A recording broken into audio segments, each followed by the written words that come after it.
Hello all and welcome to my channel Avantika Shastra. और आज का ये वीडियो है जब सप्तम भाव का स्वामी दुष्ट स्थान में होता है, जब 7th house Lord 6th house में, 8th हाउस में या फिर 12th हाउस में होता है, तो इसका क्या इफ़ेक्ट होता है मैरिड लाइफ पे, ये क्या इंडिकेट करता है, आइए जानते हैं। पहली बात तो ये समझने की है कि जो दुष्ट स्थान है उनका रोल है क्या हमारी लाइफ में। एक basic understanding I am sure आप सबको होगी कि ये प्रॉब्लम को इंडिकेट करते हैं, डिसीजेस को इंडिकेट करते हैं, conflict of any type, losses and all, तो ये नेगेटिव एस्पेक्ट्स को इंडिकेट कर रहे हैं। बट अगर हम इसको एक हायर पर्सपेक्टिव से देखें तो ये जो नेगेटिव एस्पेक्ट्स हैं ये क्यों एक्टिवेट हो रहे हैं। फर्स्ट, हमारे कार्मिक बर्डन्स जो कि हमारी पास्ट लाइफ से उसको रिलीज़ करने के लिए, और दूसरा हमको स्पिरिचुअल ग्रोथ देने के लिए, क्योंकि दुष्ट स्थान वो स्थान है जहाँ पे हमारा जो माया का तत्व है वो इम्बैलेंस होने लगता है, हमको मायावी जीवन में प्रॉब्लम होने लगती है। माया के तत्व को कंज्यूम करने में, भोग विलास में हमको प्रॉब्लम्स फेस करनी पड़ती है। तो जब हर्डल्स आते हैं तब हमको वो चीज़ अपने से दूर करने का मन होता है, डिटैचमेंट। अगर बहुत ज़्यादा हर्डल्स आ गए किसी चीज़ को एक्सपीरियंस करने में, उसको कंज्यूम करने में, तो आपका मन वहाँ से हटना स्टार्ट हो जाता है। तो टाइम पे जब ऐसे एक्सपीरियंसेस हम गैदर कर रहे होते हैं तो कहीं ना कहीं हम अपनी स्पिरिचुअल ग्रोथ पे फोकस करने लगते हैं, क्योंकि अगर माया के तत्व में इम्बैलेंसेस आ रहे हैं मतलब आपकी उस पॉइंट से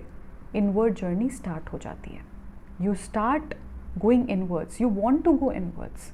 क्योंकि वो जो काल होता है, वो जो समय है जहाँ पे आपके लिए प्रॉब्लम बढ़ते हुए दिख रही है, चाहे वो आपकी हेल्थ की बात हो, चाहे वो फाइनेंसेस की हो, करियर की हो, मैरिड लाइफ की हो, किसी भी एस्पेक्ट की हो,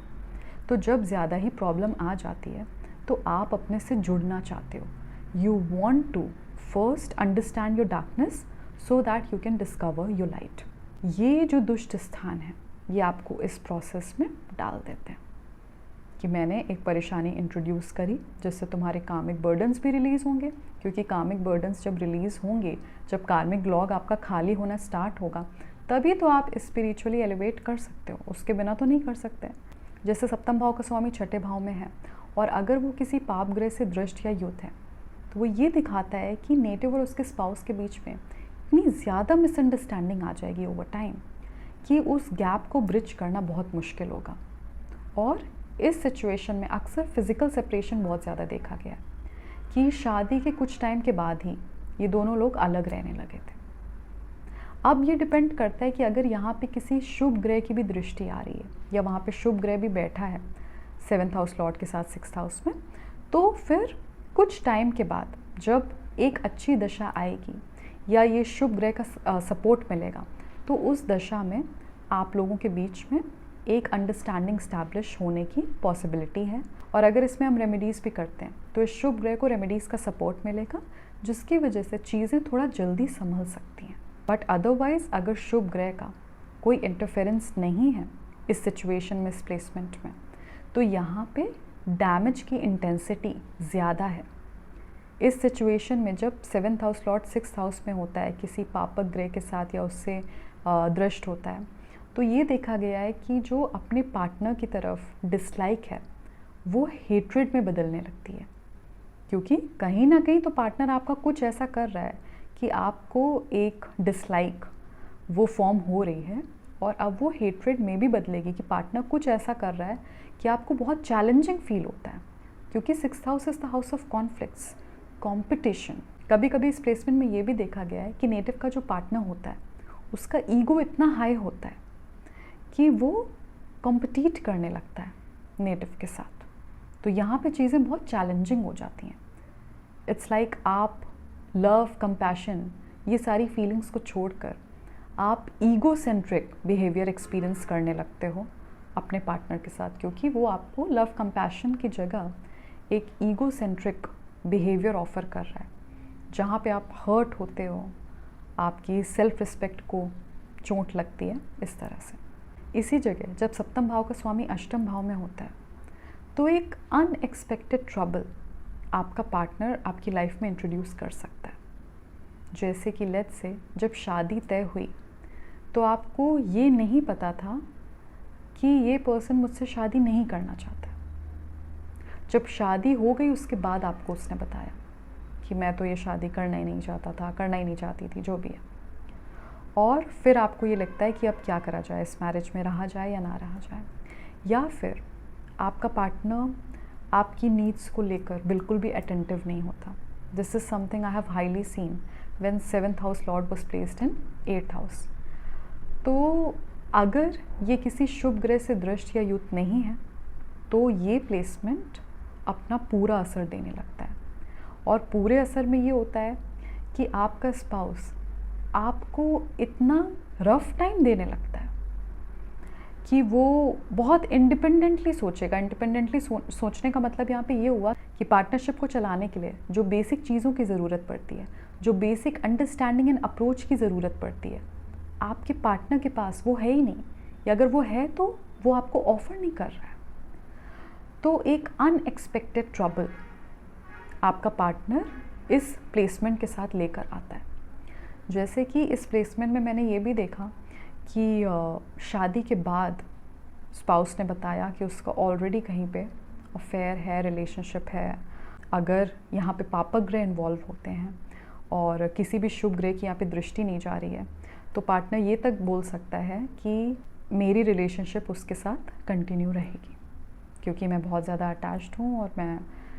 एक फैमिली प्रेशर में आके शादी करी है, जो भी है। मतलब इस तरीके की चीज़ें मैंने इस प्लेसमेंट के साथ देखी हैं। जब सप्तमेश अष्टम भाव में होता है और अगर वो किसी शुभ ग्रह से दृष्ट या युक्त नहीं है और अगर वो एक पापक ग्रह है, तो मैंने ये भी बहुत कॉमनली देखा कि native and his spouse is living under the same roof but they don't talk any more. तो उन्होंने एक कॉम्प्रोमाइज़ कर लिया है, एक अंडरस्टैंडिंग से ये है कि चलो एक दूसरे को बहुत ज़्यादा हार्म नहीं करना है, और कुछ ऐसी सिचुएशंस हैं कि अलग हो नहीं सकते, तो हम रहेंगे, या सोसाइटी को दिखाने के लिए हमारी मैरिज है, लेकिन हम एज अ पार्टनर एक दूसरे से एसोसिएट नहीं करेंगे। तो वो इस अग्रीमेंट में आ गए। तो इस तरीके की सिचुएशंस होती हैं जब सप्तमेश अष्टम भाव में होता है और किसी भी दुष्ट स्थान में सप्तमेश है। तो यहाँ पे अब एक चीज़ है कि थोड़ी अपनी अंडरस्टैंडिंग के साथ आप चीज़ों को थोड़ा सा ट्विस्ट कर सकते हो, मोल्ड कर सकते हो, लेकिन आप एक प्लेसमेंट का पूरा इफ़ेक्ट पैसिफाई नहीं कर सकते, क्योंकि वो आपका एक कार्मिक बर्डन है, टेंशन है। और जब वो पर्सन आपकी लाइफ में आएगा तो वो आपको एक्सपीरियंस करा के जाएगा ही जाएगा। अब आज के टाइम में वेदर और not you choose to stay with that person for all your life, that is going to be purely your decision.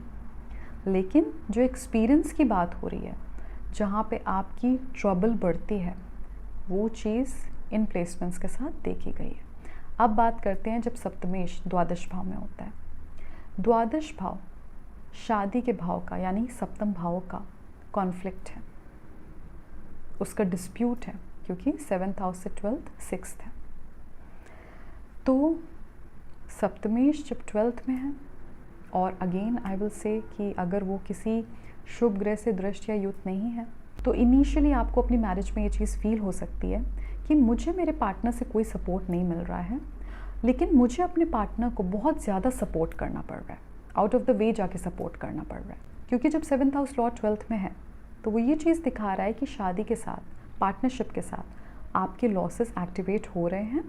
और पार्टनर हानि लेकर आ रहा है, आपका व्यय होने वाला है, आप खर्च होने वाले हो, और इस तरीके say that you don't want. जैसे ये वो बात हो गई कि मुझे अपने पार्टनर के लिए वो चीज़ें करनी पड़ रही हैं जो कि मेरा मन नहीं है। एक चीज़ होती है पार्टनरशिप मैरिज, जहाँ पे आप विलिंगली बहुत सारी चीज़ें करते हो, और कुछ होते हैं एडजस्टमेंट्स, थोड़े बहुत कॉम्प्रोमाइज़ेस जो आप करते हो, लेकिन कुछ चीज़ें होती हैं जो आप बिल्कुल भी नहीं करना चाहते अपने पार्टनर के लिए, लेकिन कुछ ऐसे सिचुएशन है कि वो आपको आपके पार्टनर के लिए करनी पड़ रही है, या फिर उस सिचुएशन को बेयर करना पड़ रहा है, और आप वहाँ पे बहुत फंसा हुआ फील कर रहे हो। आपको ऐसा लग रहा है कि इस पार्टनरशिप में मेरी हानि हो रही है। लेकिन ऑफ कोर्स अगर यहाँ पे एक शुभ ग्रह की दृष्टि है, युति है, तो फिर ये सिचुएशन, ये जो डैमेज है वो पैसिफाई होने लगता है, और कुछ टाइम के बाद, जैसे एकदम से शादी हुई तो ये स्थिति आपको फेस करनी पड़ सकती है। इसके साथ आपको क्या देखना है, अगर आपका 7th हाउस लॉर्ड किसी भी ईविल हाउस में गया हो, कि आपका जो 7th हाउस लॉर्ड है वो नवमांश में कैसा प्लेस्ड है। अगर आपका 7th हाउस लॉर्ड नवमांश में किसी भी शुभ ग्रह के साथ है, दृष्ट है, युत है, तो फिर एक टाइम के बाद आपकी जो मैरिड लाइफ है वो संभलना स्टार्ट हो जाएगी। अगर ट्रबल की इंटेंसिटी मैरिड लाइफ में बहुत ज़्यादा नहीं है तो फिर जहाँ पे आपकी शादी हुई वहीं पे कुछ टाइम के बाद चीज़ें इम्प्रूव होना स्टार्ट हो जाएंगी। लेकिन अगर ट्रबल की इंटेंसिटी बहुत ज़्यादा है, मतलब जब हम कुंडली मिलाएं और हमें ये देखें कि ये लोग आए ही साथ एक दूसरे को बहुत ज़्यादा टफ और चैलेंजिंग टाइम देने के लिए हैं, so in that case going as per the understanding of the current age, यहाँ पे स्प्लिट दिखता है, सेपरेशन दिखता है,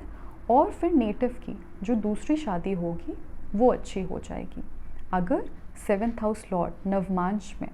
किसी शुभ ग्रह से दृष्ट है या युत है। So this was all from my side today. अगर आपको ये वीडियो अच्छा लगा हो तो प्लीज़ इसको लाइक करिएगा, कमेंट करिएगा, अपने फ्रेंड्स फैमिली के साथ शेयर करिएगा। और अभी अगर आप मेरे चैनल पे नए हैं और आपने मेरा चैनल सब्सक्राइब नहीं किया है तो आप मेरे चैनल को सब्सक्राइब कर सकते हैं। और अगर आपको मुझसे offline face to face consultation चाहिए तो आपको मेरे कॉन्टैक्ट डिटेल्स इस वीडियो के डिस्क्रिप्शन में मिल जाएंगे और मेरे चैनल के डिस्क्रिप्शन में मिल जाएंगे। So I see you all in the next video ना। Please take good care of yourself.